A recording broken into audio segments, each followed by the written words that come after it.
রবীন্দ্রনাথ ঠাকুরের বাসায় বড় বড় কবিদের আড্ডা হচ্ছে। আমি সেখানে সবার জন্য চা বানিয়ে নিয়ে গেলাম। আমার বানানো চা খেয়ে প্রথমে কবিগুরু বললেন, আমারও পরাণে যাহা চায় তার কিছুই নাই, কিছুই নাহি এই চাহে গো। এটা শুনে বিদ্রোহী কবি কাজী নজরুল ইসলাম লাফ দিয়ে উঠে বললেন, আমি বিদ্রোহী রণক্লান্ত, আমি সেই দিন হব শান্ত, যদি ভালো করে কেউ চা বানিয়ে আনতো। নজরুলের কথা শুনে উদাস মুখে জীবনানন্দ দাশ বললেন, আর আসিব না ফিরে রবি ঠাকুরের নীড়ে, গরম চায়ে মুখ দিয়ে টুট গিয়েছে পুড়ে।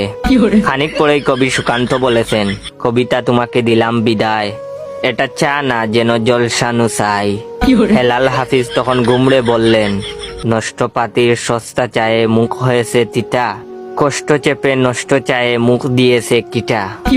রুদ্র মোহাম্মদ শহীদুল্লাহ নরম কণ্ঠে বললেন, ভালো আছি ভালো থেকো, চায়েতে চিনি বেশি মেখো।